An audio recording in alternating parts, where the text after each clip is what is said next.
सभी साथियों को नमस्कार। दलित लेखक संघ और साहित्यिक संस्था लिखावट के साझा मंच से आज आज के सवाल और दलित लेखन श्रृंखला की चौथी कड़ी में मैं सरिता संधू आप सभी का स्वागत करती हूँ।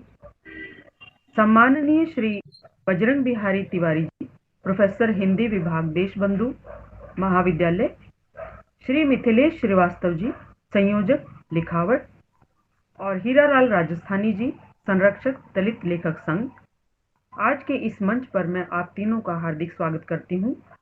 साथ ही स्वागत करती हूँ कार्यक्रम से जुड़े हुए हमारे अन्य साथियों का, जिनमें हैं सत्यार्थ जी, आयुष जी, एडवोकेट अनिल संधू, शुभम जी हैं, और कमलाकांत जी हैं, और चंदन कुमार जी हैं। मैं आप सबका हार्दिक अभिनंदन करती हूँ और स्वागत करती हूँ। जो आज का हमारा कार्यक्रम है, लंबी कविताएं। आज का विषय जो है हमारा लंबी कविता का विधान। इस पर श्री बजरंग बिहारी तिवारी जी अपना व्याख्यान रखेंगे और विशेष टिप्पणी के साथ श्री मिथिलेश श्रीवास्तव जी होंगे और हीरालाल राजस्थानी जी सार संदर्भ के बारे में बात करेंगे। मैं आप सभी लोगों से श्री बजरंग बिहारी तिवारी जी का परिचय कराना चाहूंगी।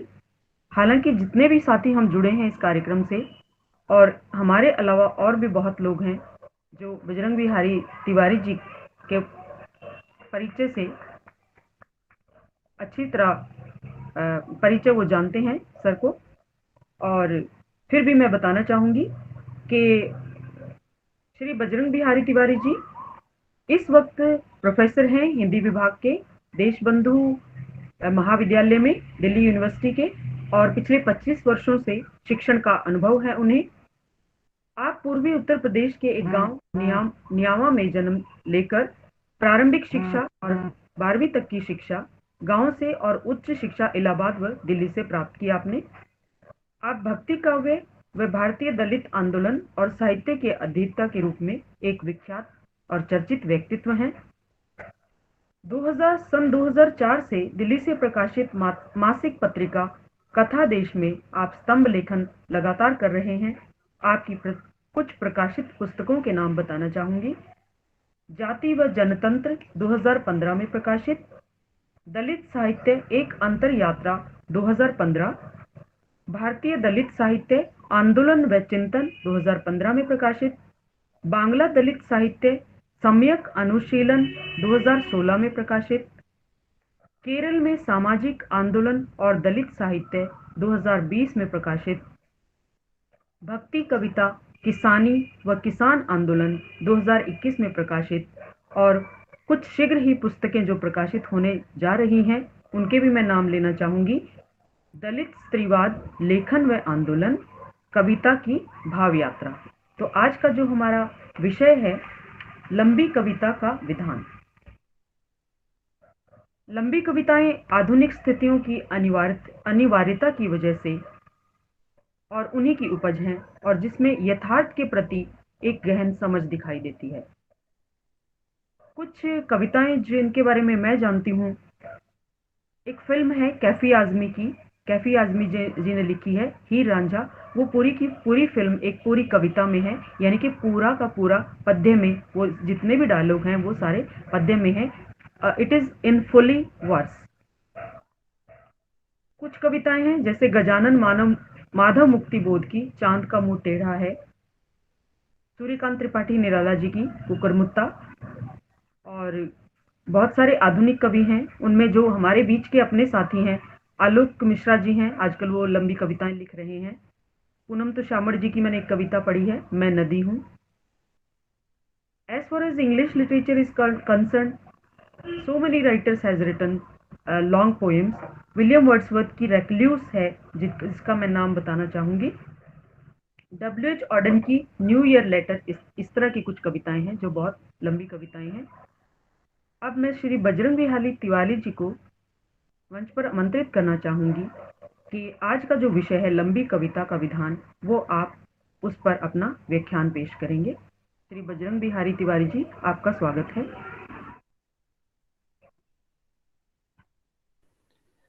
बहुत धन्यवाद सरिता जी। आज के कार्यक्रम में अपनी अध्यक्षीय टिप्पणी के लिए मिथिलेश जी हैं, हीरालाल जी हैं, प्रेम जी हैं, बहुत से भी दोस्तों को देख रहा हूँ, राजेश पाल साहब हैं और दूसरे मित्र भी हैं, सुनीता जी भी दिख रही हैं, चंदन जी, शुभम और सत्यम जी, सबको मैं सबका अभिवादन करता हूँ और अपनी बात इस तरह से शुरू करूं कि मध्यकाल में जब दलित तबके के कवि दिखाई पड़ते हैं,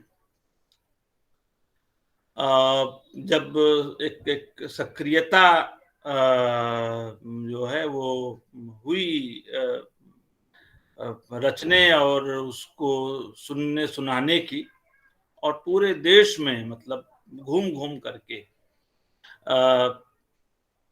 कबीर की मंडलियां, कबीर के साथ ही, कबीर के तुरंत बाद ही, या संत रैदास से जुड़ी जो मंडलियां थी, या दादू की थी, या समझिए कि सदना की थी, ये सभी असल में उस समय के लोक नायक थे।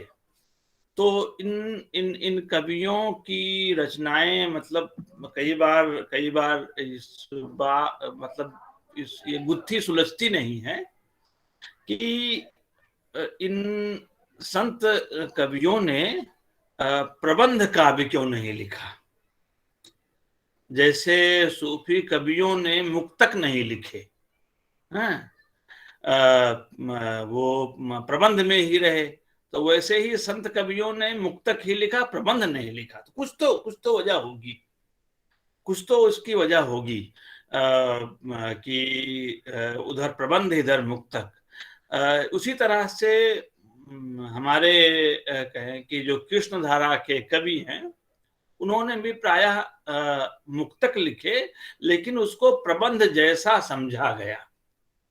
परमानंद सागर हो या सूर सागर हो या दूसरी रचनाएं हो, नंददास ने कुछ इस तरह के प्रबंध लिखे, सिद्धांत पंचाध्यायी, राज पंचाध्यायी। तो प्रबंध, लेकिन प्रबंध पर बहुत बल नहीं है। ये चीज मतलब कह देना ठीक है यहाँ पर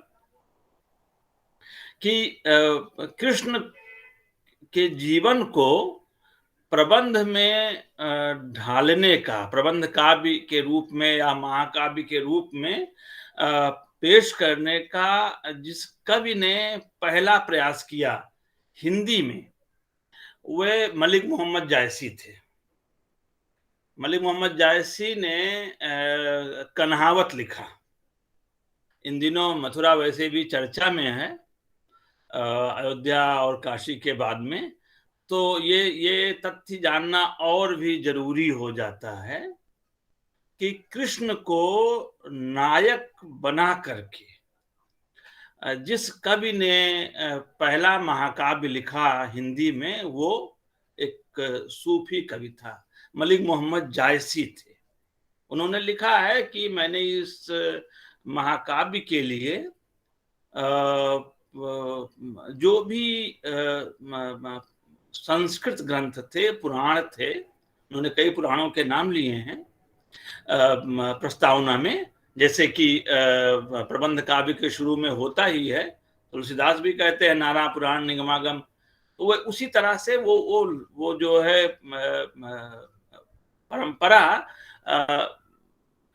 जायसी से शुरू होती है। जायसी ने लिखा कि मैंने तमाम पुराणों का अध्ययन किया, महाकाव्यों का अध्ययन किया, और फिर बताते हैं कि मैंने प्रेम कहानी खोजने के इस प्रयास में तुर्की, अरबी और फारसी, इन तीनों साहित्य परंपराओं का अवगाहन किया।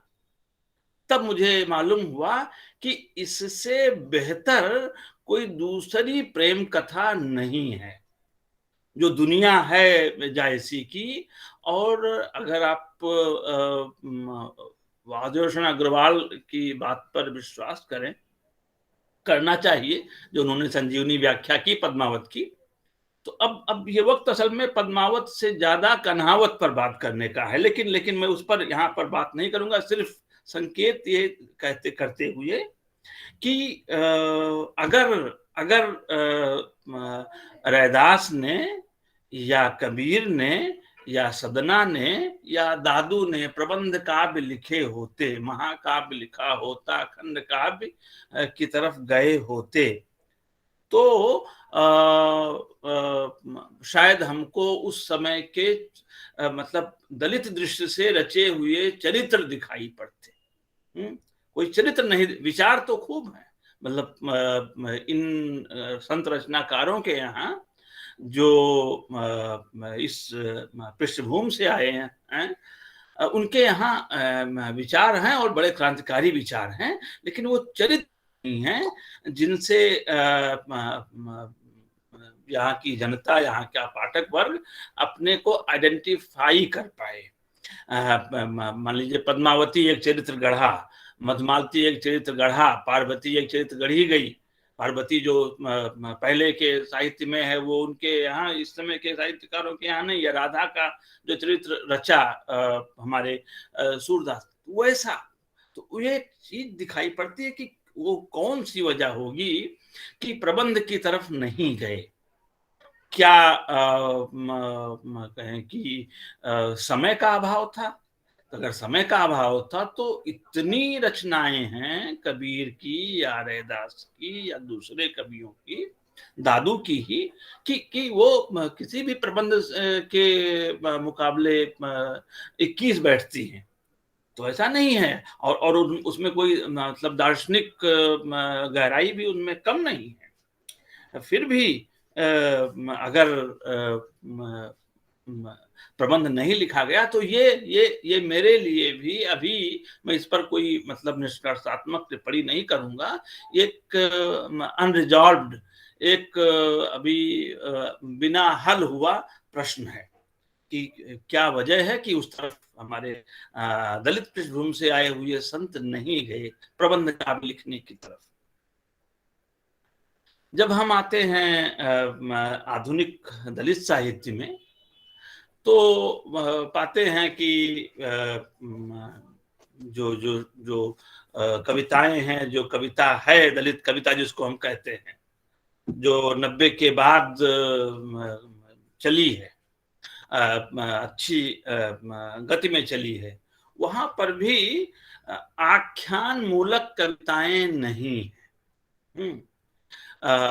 कुछ अच्छे प्रयास किए गए डॉक्टर अंबेडकर के जीवन को प्रबंध में उतारने का, और वो है रामदास निमेश ने क्या कहते हैं, सुधाकर जी ने, लक्ष्मी नारायण सुधाकर जी ने और दूसरे लोगों ने किया। ये प्रयास हुआ है।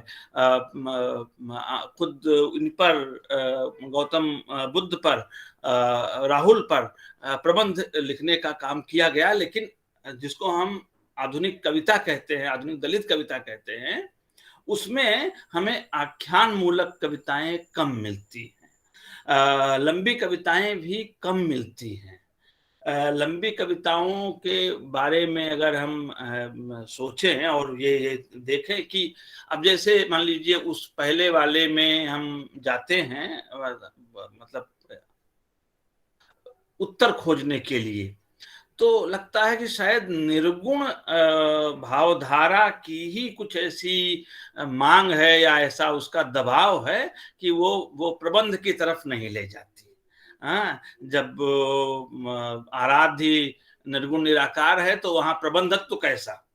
लेकिन दूसरी बात यह है कि जो सिस्टम में शामिल नहीं है, वो सिस्टमिक, वो प्रणालीगत काव्य क्यों लिखे, और ये भी है कैसे लिखे, वो चीज यहाँ पर भी आती है।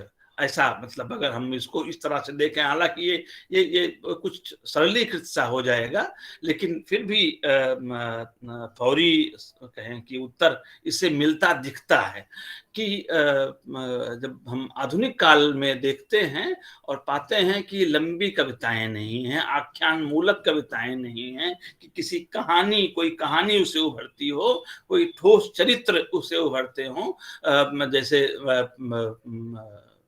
इनकी रघुवीर सहाय की रामदास की हत्या होगी, इस तरह की जो आख्यान परक कविताएं हैं, ये भी बहुत कम दिखता, ऐसा नहीं कि नहीं है, कम है।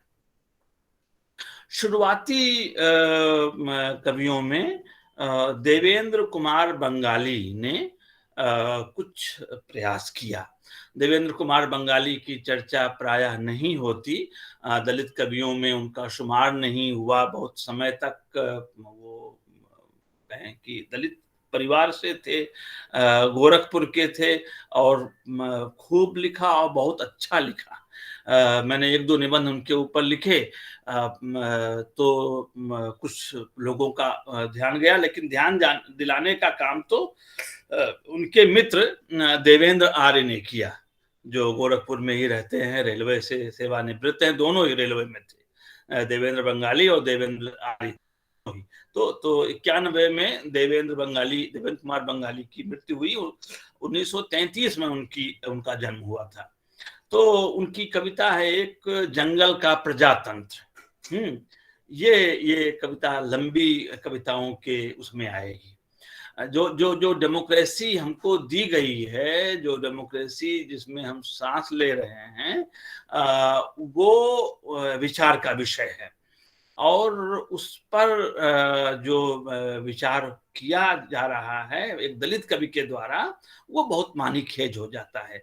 इसी शीर्षक से लगभग जो दूसरे महत्वपूर्ण कवि हैं, दलित कवि हैं, डॉक्टर सुखबीर सिंह की कविता है जंगल का लोकतंत्र। बहुत बहुत बहुत तीखी व्यंग्यात्मक कविता है। लोकतंत्र जो है वो मतलब क्रिटिकल अप्रोच से देखा जा रहा है दलित कवियों के द्वारा। तो जंगल का लोकतंत्र ये रचते हैं, ये बताते हैं सुखबीर सिंह, लेकिन ये लंबी कविता नहीं है। डॉक्टर सुखबीर सिंह की जो लंबी कविता है वो करीब 18 पृष्ठों की है, A4 साइज में। बयान बाहर आप देखें तो वो उसमें भी मतलब ये जो परंपरा और आधुनिकता, इन दोनों के मध्य फंसा हुआ जो दलित है, वो विचार का विषय है सुखबीर सिंह के।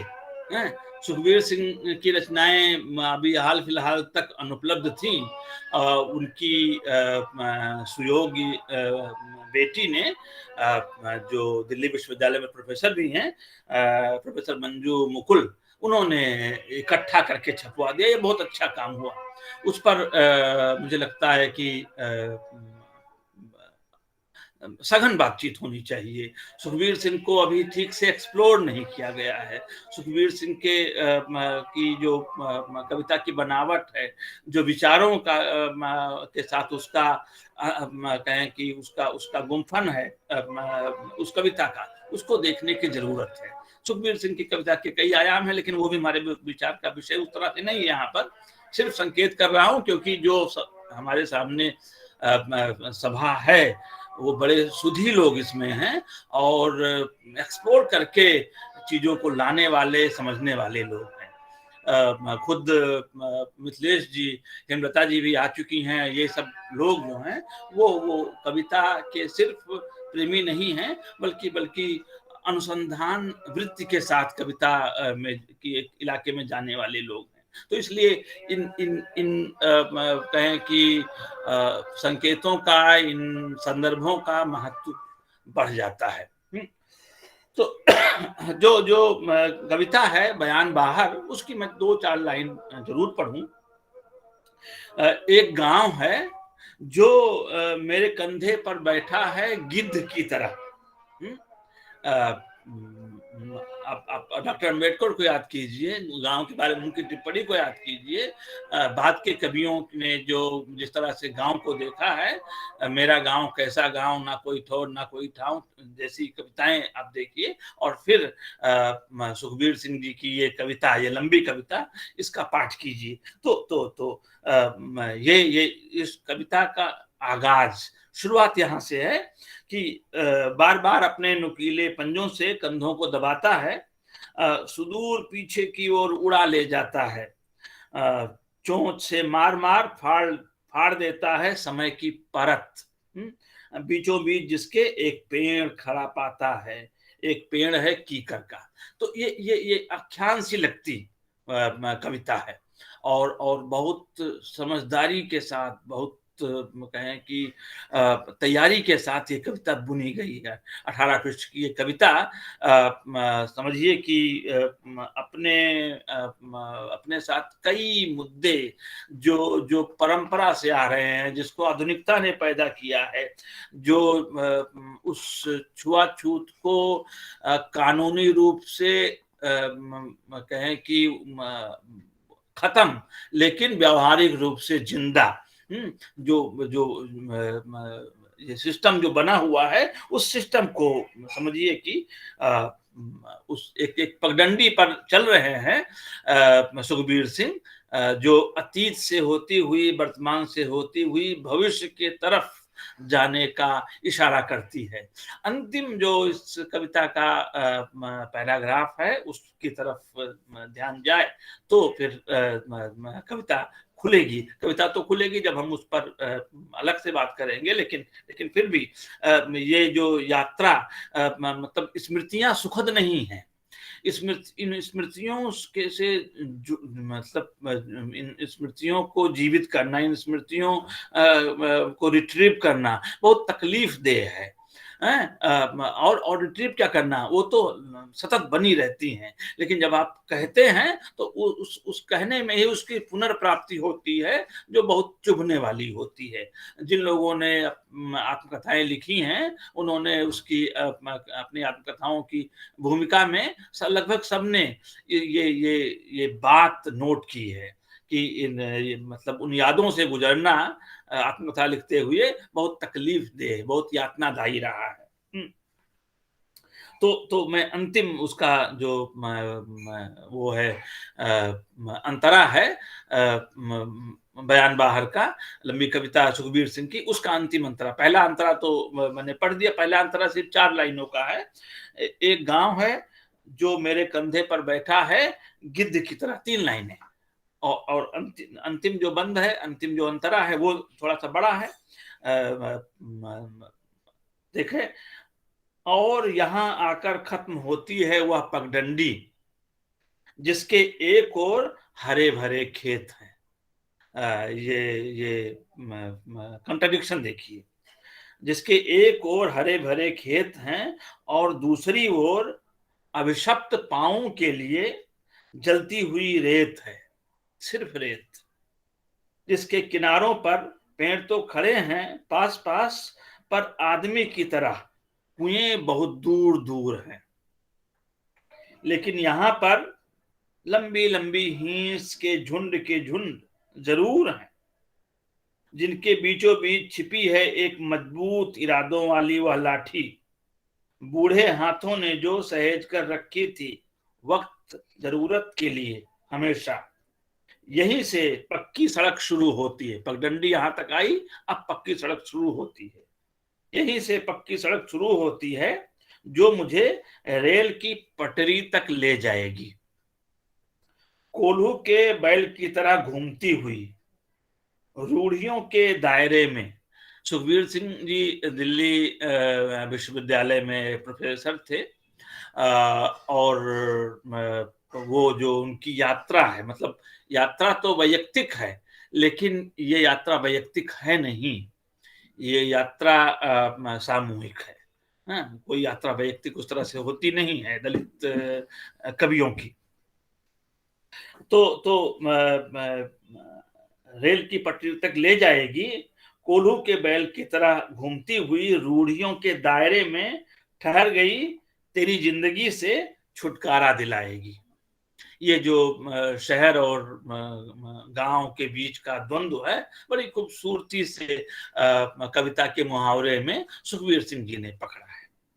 तो एक लंबी कविता शिवराज सिंह बेचैन जी की भी है, जो उन्होंने बिल्कुल शुरुआती दिनों में लिखना शुरू किया था, और उनकी जब ये किताब आई कुछ साल पहले, चमार की चाय, तो उसमें चमार की चाय में उन्होंने वो कविता शामिल की। वो कविता मतलब तरह से ऑन गोइंग प्रोसेस है, वो उसको लिखते रहे हैं ये किताब छपने तक। मतलब जब वो लिखना शुरू करते हैं तब उन्होंने वो बिल्कुल अपने में वो कविता लिखी, और जब वो प्रोफेसर हैं और प्रतिष्ठित हैं कविता के, कहानी के, आत्मकथा के क्षेत्र में, तब भी वो कविता चल रही है। हो सकता है अभी भी उस कविता को उसका पुनर्लेखन कर रहे हों उसको, और उसका विस्तार कर रहे हों।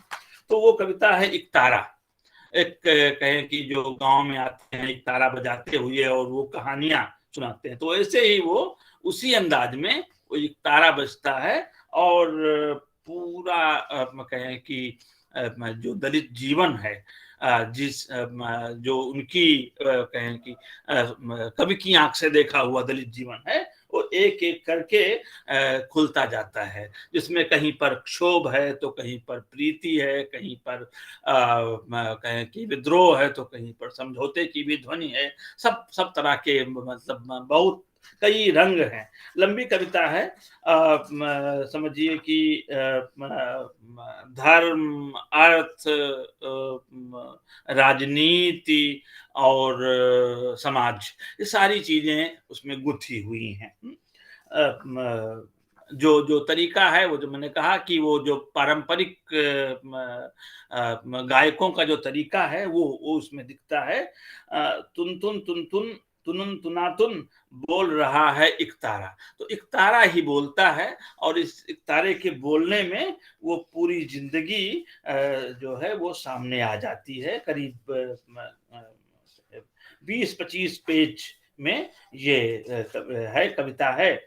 और बताते हैं कि 12वीं में एक मैंने कविता लिखी थी, और उसके बाद में फिर मैं इस कविता पर बहुत समय बाद में 80 के बाद में 84 में लिखी, 84 के बाद में फिर से वो काम किया, और लेकिन मैंने मूल को ज्यों का त्यों रहने दिया है, उस पर बहुत कहें कि छेड़छाड़ नहीं की है। तो ये कविता जो है 20-21 पेज की, ये एक तारा कविता, ये भी कहें कि विचारणीय है। लंबी कविताओं का जो जिस तरह से विधान हम देखें दलित कविता के क्षेत्र में, तो उसमें से ये भी। लेकिन मेरा आज का जो ये बोलना है, वो तो ये सब तो मैं पृष्ठभूमि में रख रहा हूँ, लेकिन जिसके लिए मैंने हीरालाल जी से समय लिया, वह जयप्रकाश लीलवान की कविता है।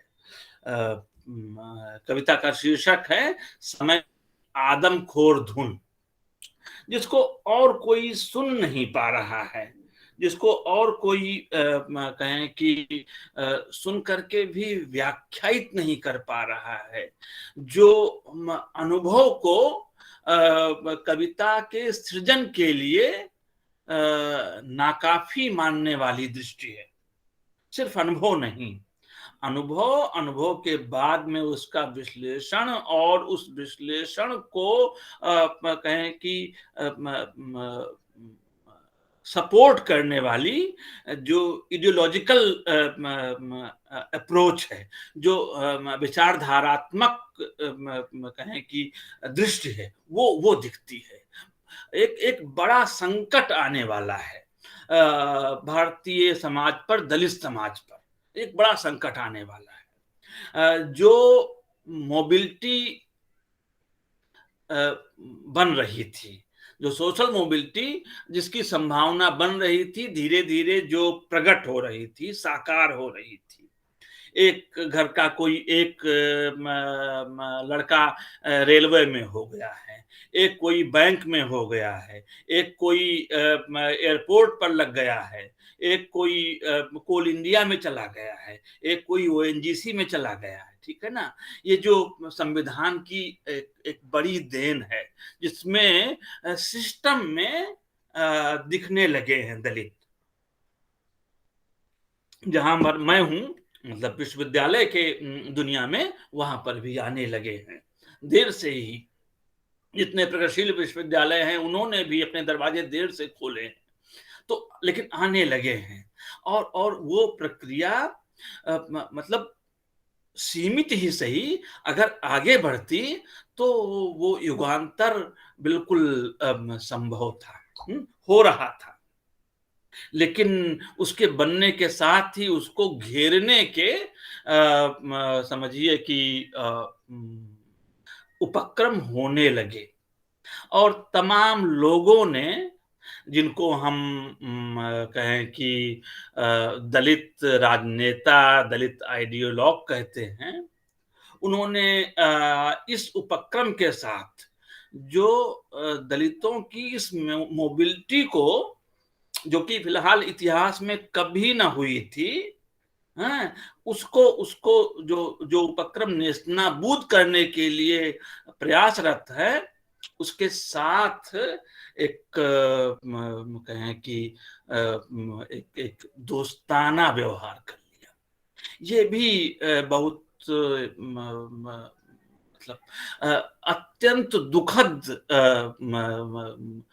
ऐतिहासिक क्षणों में गिना जाएगा।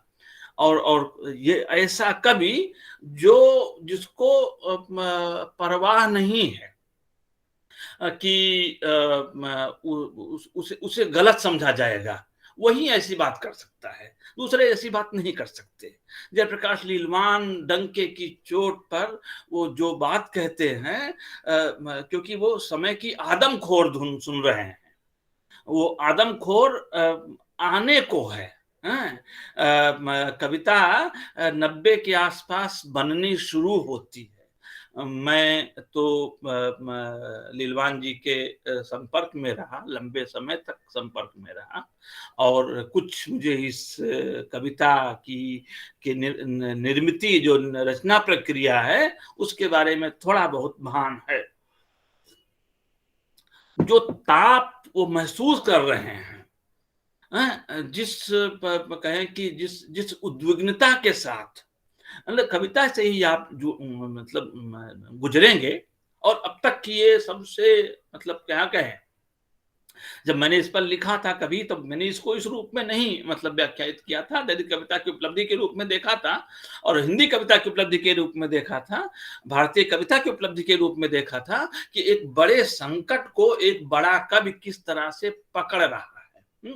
लेकिन उस पर अब जबकि मोबिलिटी के जितने भी एवेन्यूज थे, उनके दरवाजे धड़ाधड़ बंद हो रहे हैं, और वे जो बगलगीर थे इस कहें कि विध्वंसी प्रक्रिया के, वो पता नहीं कहाँ मतलब छुपे बैठे हैं, या समझिए हैं भी सामने, तो वो उसको स्वीकार नहीं कर सकते।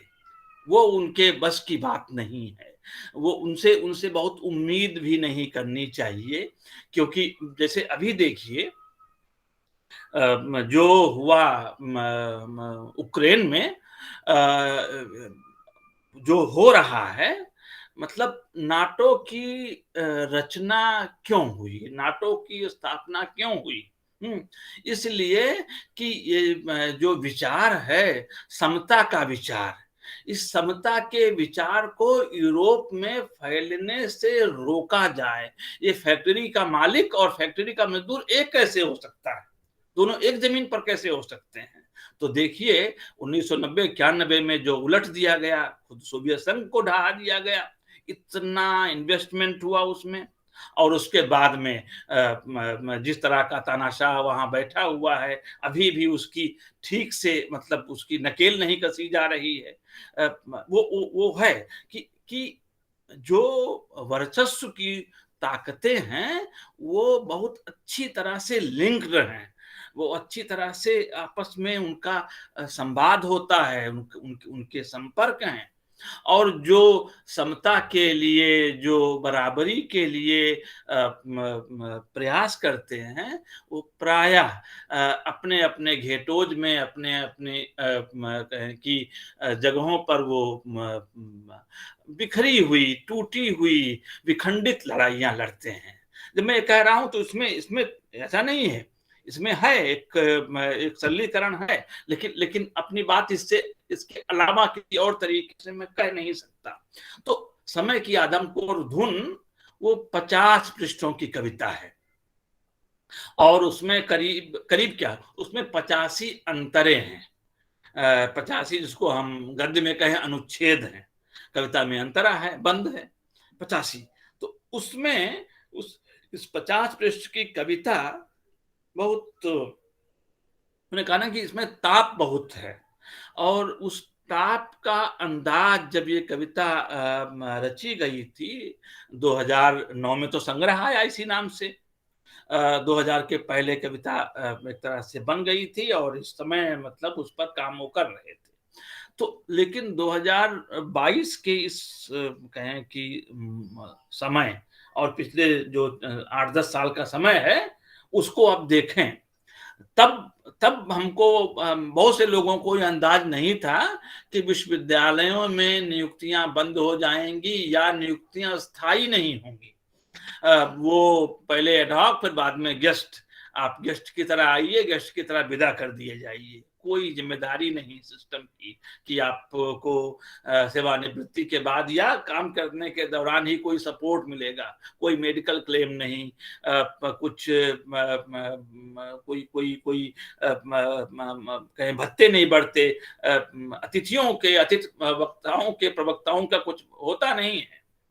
एक जगह फिक्स कर दिया तो उसमें आएंगे, उसमें चले जाएंगे, कोई ट्रेस नहीं उनका होता, वो कोई बात नहीं बोल सकते।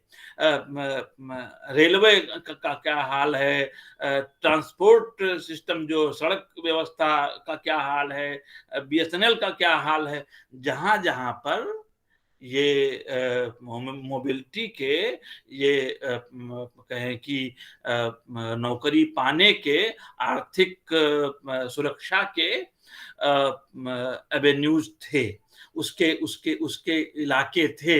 बैंक का क्या हाल है देख लीजिए, लगभग खाली हो गया। सबसे अधिक जब मैंने उनकी किताब पर लिखा, अभी किताब आत्मकथा आई, टूटे पंखों से परवाज तक, सुमित्रा मेहरोल जी की बहुत अच्छी आत्मकथा है। तो उनको उनको नौकरी चाहिए थी, और बैंक में स्पेशल ड्राइव निकला था और उनका हो गया।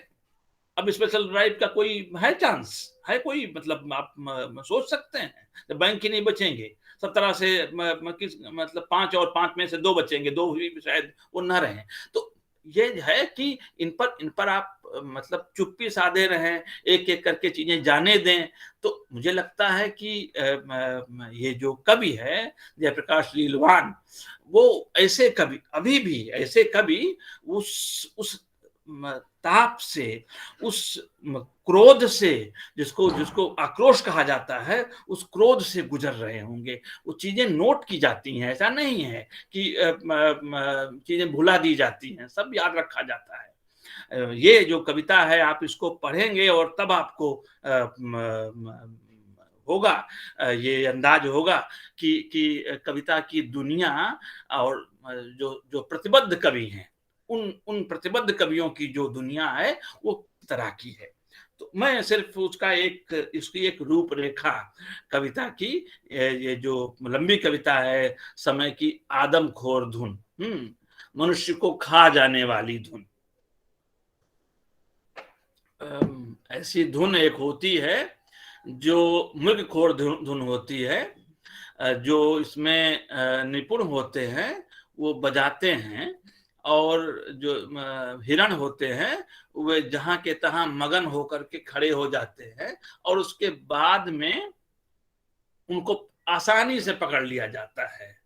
वो हिरणखोर धुन होती है वो। इसको जानना चाहिए। संगीत में बहुत तरह की चीजें हैं, वो जो उसमें हम जाएं, मिथक में जाएं तो राग दीपक है, राग मल्हार है, गाने से दिया जल जाता है, गाने से बारिश होने लगती है मेघ मल्हार में। तो ये सब हैं, इस तरह की चीजें खोजी गई हैं। सम्मोहन जो होता है ना, सम्मोहन, संगीत का जो सम्मोहन है हमेशा हमेशा जो है वो सुखकारी नहीं होता, वो कई बार बहुत विनाशकारी होता है। और पिछले दिनों जो जिस तरह का सम्मोहन तारी हुआ वो सचमुच, तो मैंने यही पूछा कि अब मान लीजिए सुमित्रा महरोल जैसी कोई दलित लड़की जो बाई चांस फिजिकली चैलेंज भी है, वो चाहे कि हम उसी तरह से बैंक की नौकरी हासिल कर लें, आर्थिक स्वावलंबन पा लें, तो संभव है क्या? ये इस उसमें मत रहिए खुशफहमी में कि हम बहुत कहें कि प्रतिभाशाली हैं, हम कहीं भी ले लेंगे।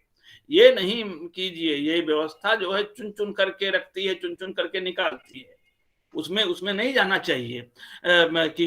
और जो जो इनके यहाँ खुशफहमी दिखती है कि मैं तो योग्य थी, योग्य कौन नहीं है, सभी योग्य हैं। मौका किसको मिलता है, किसको दिया जाता है, सिस्टम किसको बाहर करने का पुख्ता इंतजाम कर देता है। ये नए सिस्टम में तो सब बाहर है। यही आदमखोर धुन है, समय की आदमखोर धुन यही है कि वो खा लेती है, वो नष्ट कर देती है, वो निगल जाती है और डकार भी नहीं लेती वो प्रणाली। उस प्रणाली को जो कभी समझ रहा है, तो उसमें उन्होंने मतलब जयप्रकाश लीलवान के सामने सिर्फ वो नहीं है, सिर्फ भारत नहीं है, वो दुनिया है, पूरी दुनिया है, क्योंकि वह दुनिया के मजदूरों एक हो, इस महावाक्य पर उन्होंने बहुत मनन किया था। ये प्रोक्ति है, महावाक्य जिसको कहते हैं, ये प्रोक्ति है जिसमें बहुत कुछ समाया हुआ है, उस पर मनन किया था। एक हो कहने का मतलब है उनके एक होने से पहले जो मजदूरों के शत्रु हैं वो एक होने लगे थे। तो इसीलिए ये इसकी मतलब वैधता को, इसकी मारकता को, इसकी पहुंच को समझने की जरूरत है। तो क्या कह रहे हैं, पहले मतलब 85 में से मैं 10-12 अंतरे का आपको सिर्फ सारांश सुनाऊंगा, संकेत दूंगा और अनुरोध करूंगा कि एक कविता खोज करके, अनामिका प्रकाशन ने संग्रह छापा था, ये IIDS Indian institute of Dalit studies के सहयोग से ये किताब छपी थी। मतलब इसी कविता के आधार पर संग्रह का नाम भी था समय की आदमखोर धुन। तो ये समय की आदमखोर धुन अगर मेरे पास है तो मैं इसको, हाँ, ये वाली किताब है, पता नहीं उसमें सीधा दिखाई पड़ेगा नहीं। तो ये किताब जरूर मतलब एक बार आपकी निगाह से ये किताब गुजरनी चाहिए, इसको पढ़ा जाना चाहिए, इस पर चर्चा होनी चाहिए। जो मैं चर्चा मतलब 50 मिनट होने को आए हैं, 5-7 मिनट और मैं अपनी बात रखूंगा, बाकी तो आप सबको और हीरालाल जी को, मिथिलेश जी को, सरिता जी को, ये तीनों बड़े सुधी कहें कि विद्वान हैं, विदुषी हैं, इनको सुनना है और भी जितने लोग इसमें जुड़े हुए हैं सबको सुनना है। तो मैं अपनी बात खत्म करूंगा, लेकिन ये अनुरोध मैं दोहराते हुए अपनी बात आगे बढ़ा रहा हूं कि इस कविता को पढ़ा जाना चाहिए संजीदगी से, धैर्य से, और अगर आपके भीतर आक्रोश पैदा हो जाए तो उस आक्रोश के साथ, वो आक्रोश अवांछनीय नहीं है। कविता की सफलता का राज उसमें छिपा हुआ है, एक राज। बाकी कविता तो बहुत सारा काम करती है। कविता जो शुरू होती है उसमें वो कहते हैं मनोजगत उनके नियंत्रण में आ चुका है। मतलब जो आदमखोर धुन आएगी उसके पहले जमीन तैयार कर दी गई है। हमारा मनोजगत, ये मैं उसको सीधे उसी से पढ़ता हूँ, जो मुझे याद है उससे नहीं बात बनेगी। हमारा मनोजगत उनके नियंत्रण में आ चुका है।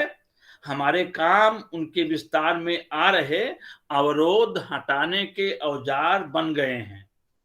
कुछ के द्वारा अन्य सभी पर तकनीक सज्जित निरंकुश वर्चस्व के हमले करने वाला शैतान हो गया है हमारा समय।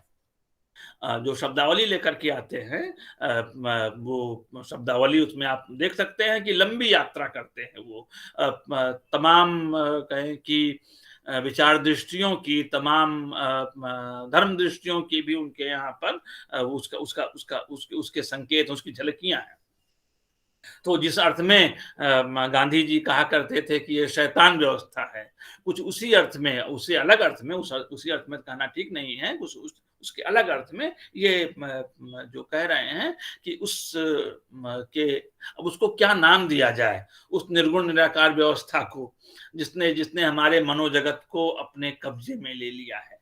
तो वो ये कह रहे हैं कि शैतान हो गया है हमारा समय। अब मतलब जब समय को बनाया गया है इसमें कर्ता, तो समझिए कि उस समय की बागडोर किसके पास है, उसकी तरफ फिर आप ध्यान देंगे और उसकी तरफ आप उसकी खोज करेंगे, जो बहुत मुश्किल नहीं है। कविता में जाएं तो भी, कविता में न जाएं तो भी आसानी से पकड़ में आती है चीज।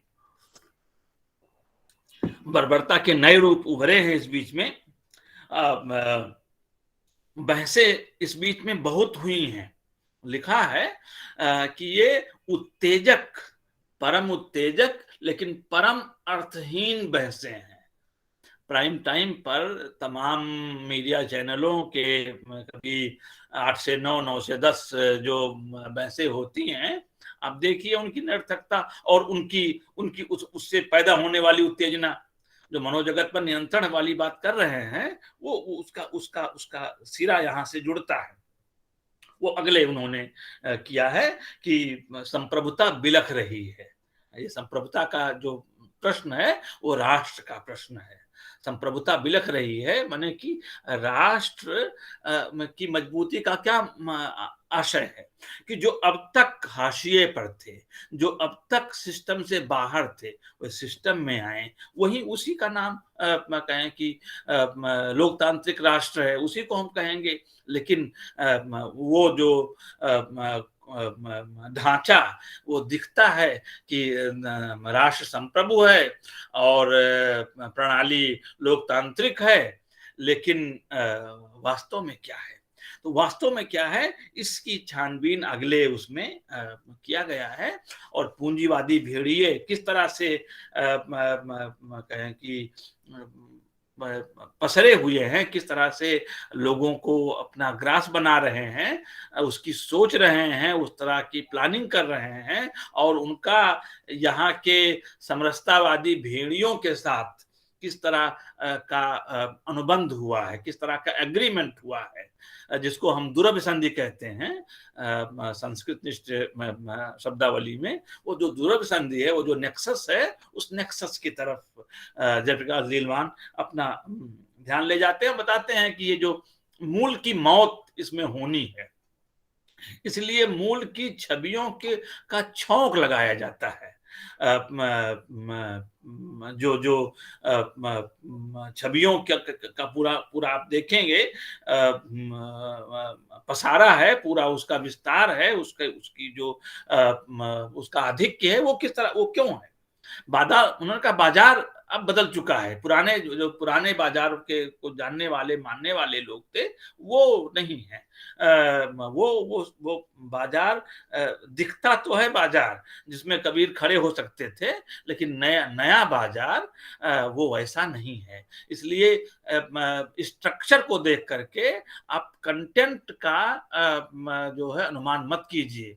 स्ट्रक्चर पुराना दिखेगा, लेकिन राजेश पाल जी का धन्यवाद, लेकिन कंटेंट जो है वो बिल्कुल वो नया है, और उन शैतानों का है, उस शैतान व्यवस्था का है जो आदमखोर है। जो नष्ट करने के लिए है।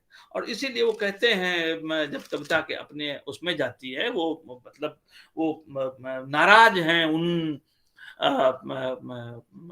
दलित नेताओं पर। दलित नेता उनको कहते भी नहीं, वो तो उनके लिए तो बहुत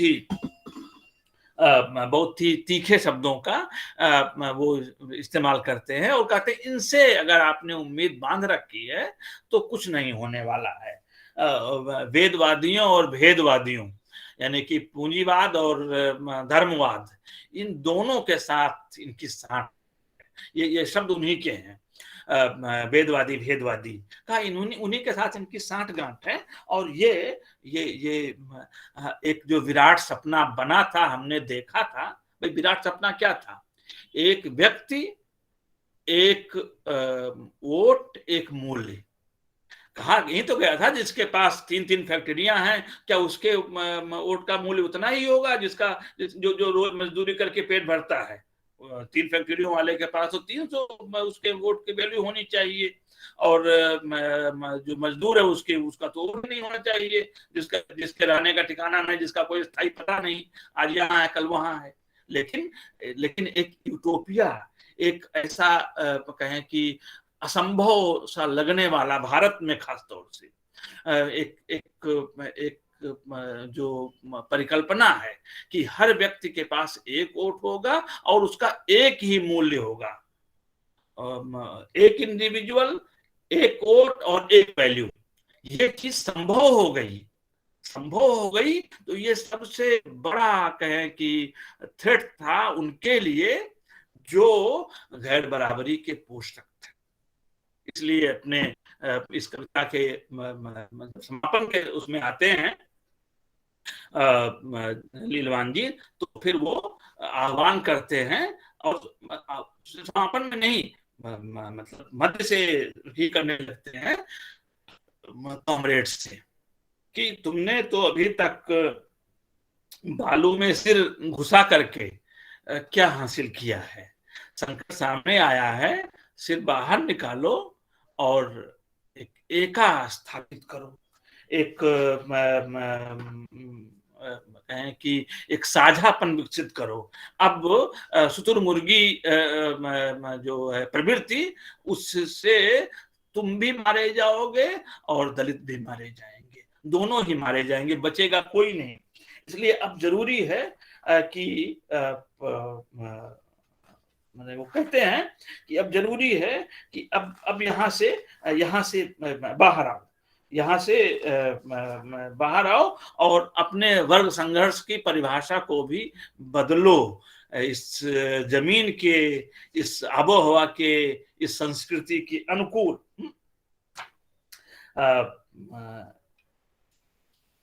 ये मैं उनको एक चीज पढ़ दे रहा हूं इसमें से, जहां से वो ये कविता खत्म होती है। कॉमरेड, ये उनका संबोधन है, और कई करीब 10 जो अंतरे हैं इस कविता के, वो इसी संबोधन से शुरू होते हैं। जैसे साधो संबोधन था कबीर का, जो उनके जैसा है, कबीर जैसा, उसको साधो कहते हैं। तो वैसे ही जयप्रकाश लीलवान जो उनके जैसा है, जिनसे उनको उम्मीद है, उनको कॉमरेड कहते हैं। कॉमरेड यानी कि कंपेनियन, साथी, एक खास विचारधारा की तरफ भी इसका वो हो जाता है, और उसमें कोई हर्ज नहीं, और उसमें कोई वो निर्भ्रांत है, ये भी नहीं है कि वो मतलब इसको कोई छिपा रहे हैं, छिपा करके कह रहे हैं, वो तो जानते हैं कि इस शब्द का क्या मतलब है। तो कहते हैं कॉमरेड, राजनीति असल पार्टियों, संसद और विधान भवनों में नहीं, राजनीति तो चीजों के पीछे छिपे सामाजिक शक्ति संबंधों के विकराल ताने बाने में बुनी होती है। राजनीति तो चीजों के पीछे छिपे सामाजिक शक्ति संबंधों के विकराल ताने बाने में बुनी होती है, और वैसे भी इस देश में कितनों के हुक्के पानी और रोटी बेटी के संबंध एक जैसे हो सके हैं, जो समानता का पहला पायदान था। उसी पायदान पर हम कहाँ पहुंच पाए हैं, अगले पायदान पर पता नहीं कब पहुंचेंगे, नहीं पहुंचेंगे, क्योंकि पायदान सारे हटा लिए गए हैं। इसे आपको बताने की कहाँ जरूरत है, ये एक अंतरा है। दूसरा अंतरा जो जहां से खत्म होता है, हाँ, अब तो कॉमरेड, यहीं से कविता खत्म होती है। 85वां अंतरा यही है और यहीं से मेरी बात भी पूरी होती होगी।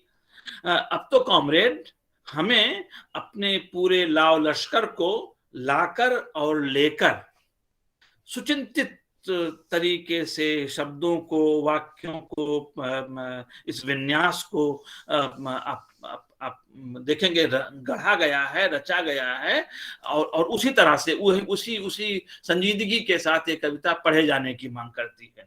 अब तो कॉमरेड हमें अपने पूरे लश्कर को लाकर और लेकर दुनिया बदलने और दुनिया को बनाने के मोर्चों की ओर कूच कर लेना चाहिए, बिना और वक्त बर्बाद किए। 1909 में जब ये संग्रह छपता है, 12 साल, 13 साल, 14 साल बीत रहे हैं, और समझिए कि ये जो आह्वान है एक कवि का, एक लंबी कविता में उसका जो आह्वान है, जिसमें आप पाएंगे कि अनुभव का हिस्सा थोड़ा है, व्यक्तिगत अनुभव का हिस्सा, सामूहिक अनुभव का हिस्सा उससे बड़ा है, साझे अनुभव का हिस्सा उससे भी बड़ा है, और जो वैचारिकता है, जो विचार दृष्टि है, जो विचारधारा है, असल में उसकी जमीन पर ये कविता रची गई है। एक बड़े संकट, एक आदमखोर धुन के को सुनता हुआ जो बाद में बाकी लोग सुनेंगे, कुछ लोग तो नहीं भी सुनते हैं। फ्रांस में जब राज्य क्रांति हुई, राजा मरा, तो उसके साथ कितने सैकड़ों लोगों ने आत्महत्या कर ली थी कि राजा मर गया तो हमको भी मरना चाहिए, राजा न रहने पर हम क्या करेंगे। तो ऐसे ही जिसको हम अंधभक्त कहते हैं, उनसे तो कोई उम्मीद नहीं, लेकिन जो समविचारी हैं, समान सोच वाले हैं, समान धर्मा हैं, ये कविता उन्हीं से संवाद करती है और अपने इस पूरे ताने बाने में उस गहरे संकट की तरफ इशारा करती है। कविता के साथ ये कोई कहें कि न्याय होता हुआ नहीं दिख रहा है, सिर्फ मैं सभी जनों के सामने एक प्रस्ताव ही रख रहा हूँ कि इस कविता को अपने अपने ढंग से पढ़ें, अपने अपने ढंग से इस पर बात करें। मुझे मौका दिया, मैं दलित लेखक संघ का उस अध्यक्ष और कहें कि रानी जी का, सरिता संधू जी का, और लिखावट के मतलब श्रीवास्तव जी का, जो कविता के ही व्यक्ति हैं। कविता के व्यक्ति कहने का मतलब यह है, जिसको हमारी परंपरा कहती है कि वो दुनिया के व्यक्ति हैं, कविता में पूरी दुनिया समाई है। कविता के व्यक्ति कहने हैं तो उसका मतलब ये नहीं है, वो भामा ने कहा कि कौन सा ऐसा क्षेत्र है जो कविता और कवि से बाहर है। इसलिए कवि होना पूरी दुनिया के संभार के केंद्र में होना। तो मैं मिथिलेश जी का भी के प्रति आभार व्यक्त करता हूँ, मुझे मौका दिया, बहुत बहुत शुक्रिया। धन्यवाद श्री बजरंग बिहारी तिवारी जी।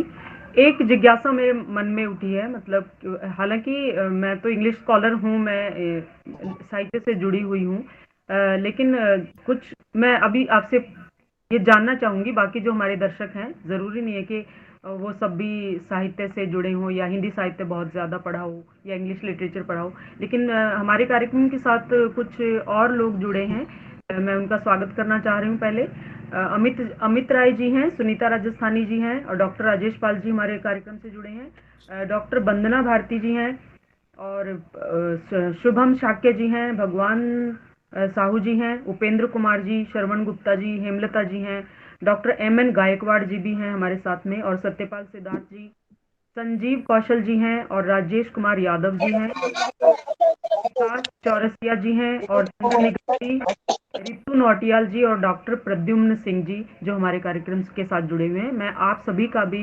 स्वागत करती हूँ इस कार्यक्रम में।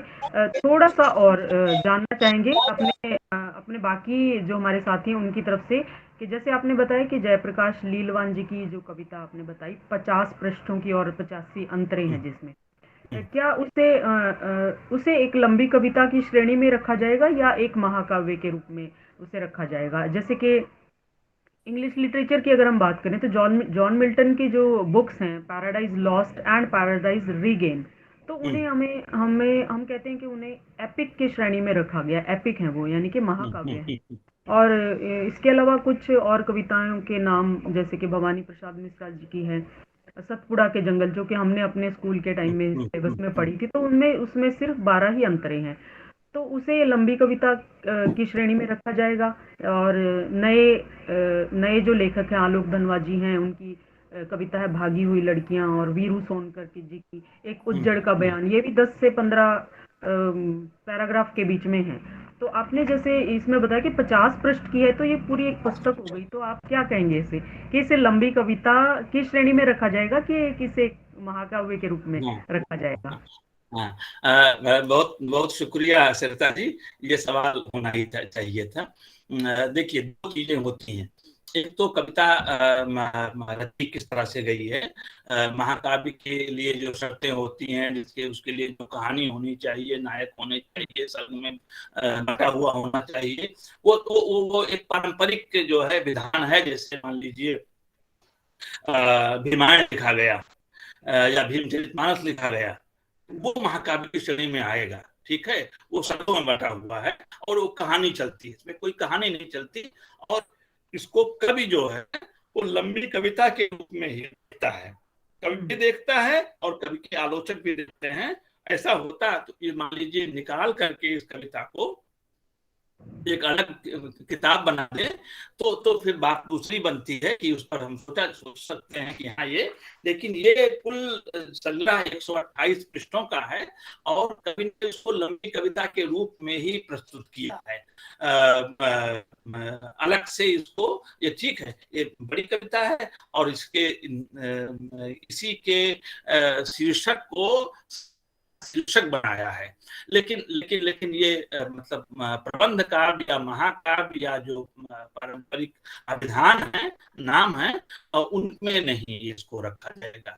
ये है तो लंबी कविता ही, ऐसी कविता जिसमें कोई आख्यान नहीं है, कोई कोई कोई कोई कहानी नहीं चलती, लेकिन एक बड़ी कहानी चलती है।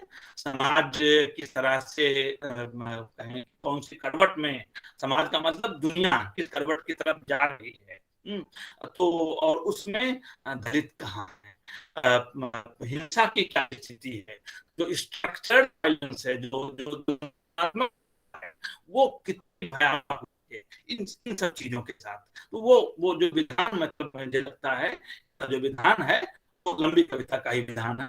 क्योंकि मुझे लगता है कि जब से मैंने कहा कि इसके लिए जो जिनके पास पात्रता है, जो इसके लिए एलिजिबल है, मिथिलेश जी उस पर रोशनी डालें। मैं तो इसको महाकाव्य, प्रबंध काव्य या किसी और रूप में मैं नहीं कहूंगा, ये मैं इसको लंबी कविता के रूप में ही रखूंगा।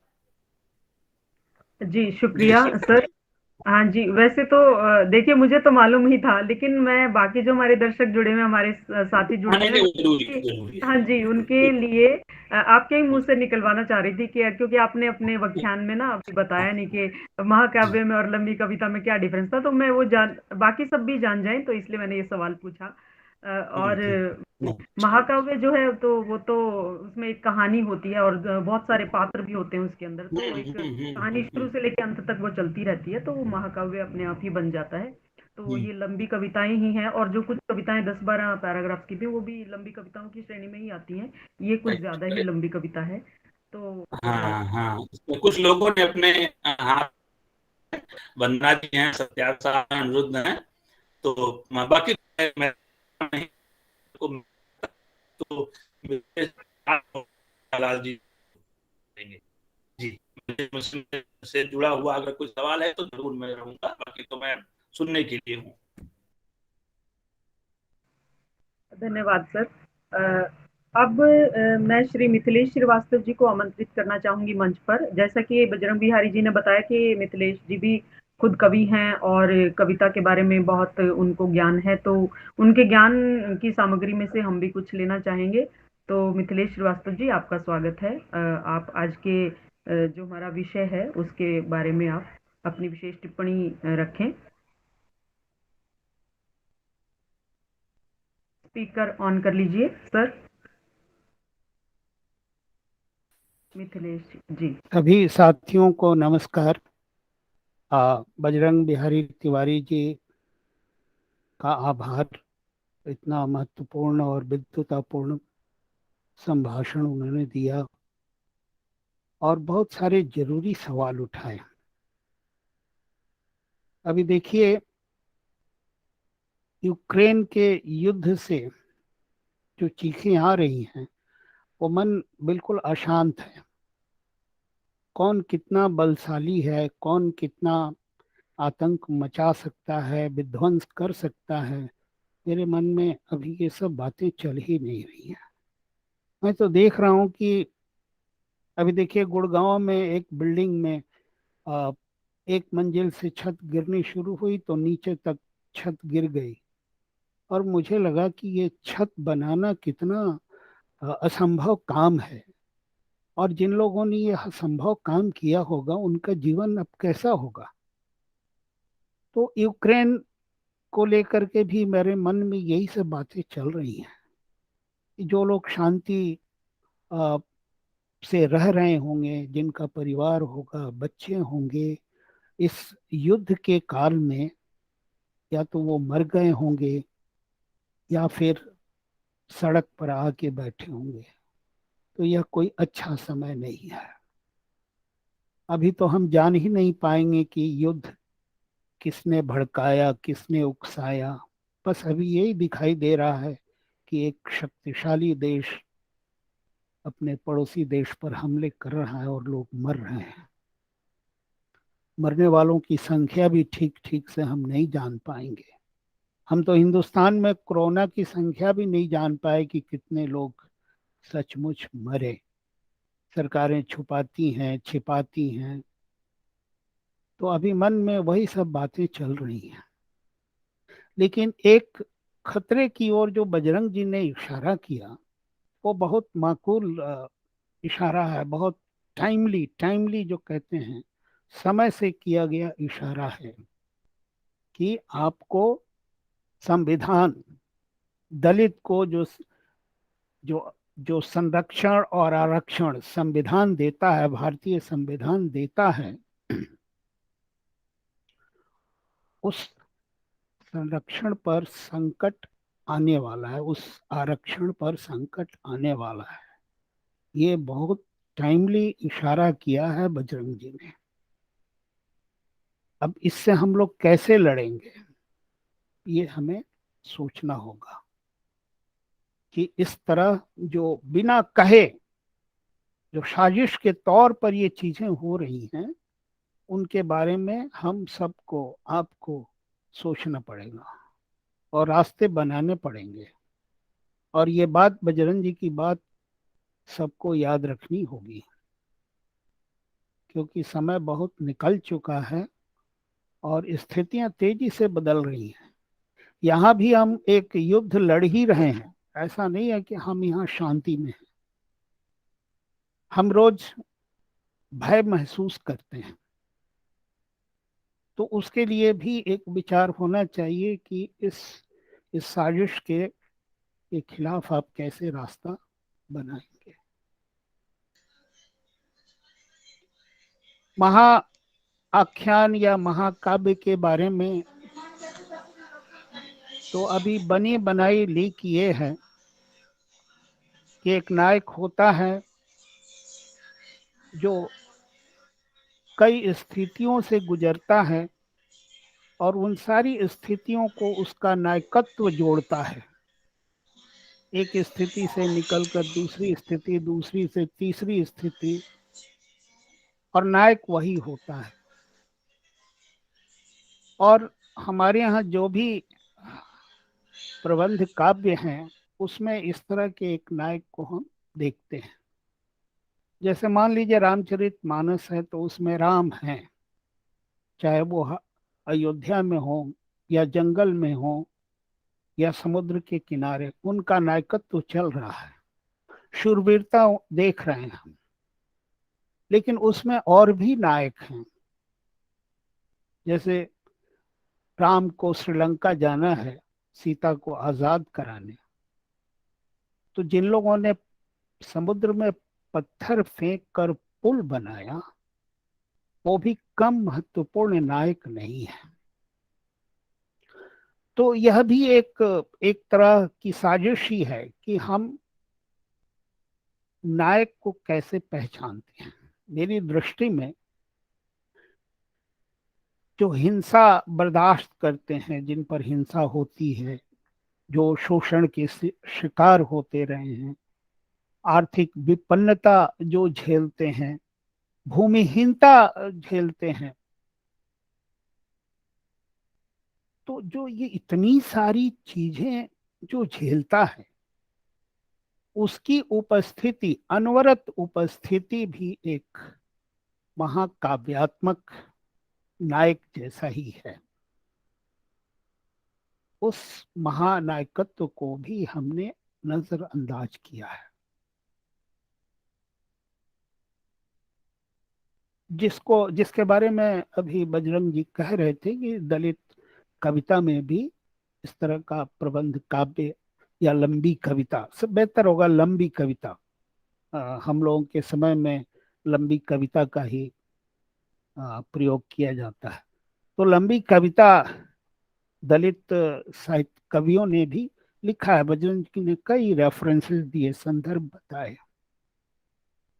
तो हमें उन नायकों के बारे में एक कवि को सोचना होगा, एक लेखक को सोचना होगा। देखिए, एक बार मंगलेश डबराल से मेरी बातचीत हो रही थी, तो मैंने उनसे पूछा था कि आप लंबी कविता नहीं लिखते हैं। मंगलेश डबराल दलित नहीं है, लेकिन हम सबके लिए एक महत्वपूर्ण संदर्भ व्यक्ति हैं। तो उन्होंने कहा कि मेरी स्मृति और संवेदना लंबी कविता को सपोर्ट नहीं करती है। ये बात मुझे अच्छी लगी। आपके पास जितनी गहरी स्मृतियां होंगी, विस्तृत स्मृतियां होंगी, और आपकी संवेदना जितनी मजबूत होगी, सुदृढ़ होगी, लंबी कविता उसमें बनेगी।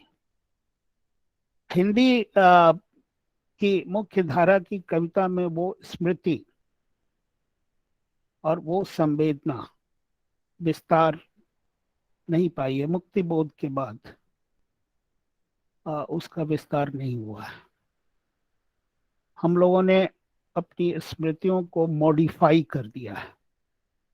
हमने अपने अनुभव को, अपनी स्मृतियों को, अपनी जातीय स्मृतियों को, अपने संघर्ष को हमने बहुत सीमित किया है। और उसका एक प्रमाण यही है कि आपको लंबी कविताएं बहुत कम देखने को मिलेगी। लेकिन मैं ये एक बात कहना चाहता हूं, और वो बजरंग जी को ही की बातों को ही सप्लीमेंट करना है कि दलित लेखक के पास गहन स्मृतियां हैं, संघर्षों की स्मृतियां हैं, अमानवीयता झेलने की स्मृतियां हैं, भेदभाव की स्मृतियां हैं। इतने बड़े अनुभव को, इतनी बड़ी स्मृति को, और उस संघर्ष की संवेदना को अगर हम ध्यान में रखें, तो हम कह सकते हैं कि लंबी कविता की संभावना दलित साहित्य में जबरदस्त रूप से बनी हुई है। और आज नहीं तो कल लंबी कविताएं हो सकता है प्रबंध काव्य भी दलित कवियों की कलम से लिखे जाएंगे, लिखे भी गए होंगे। मैं दावा नहीं कर सकता कि मैंने सब कुछ पढ़ा है, लेकिन जिस तरह से यहाँ चर्चा हो रही थी उससे, और जो मैंने महसूस किया, जो मैं महसूस करता हूँ,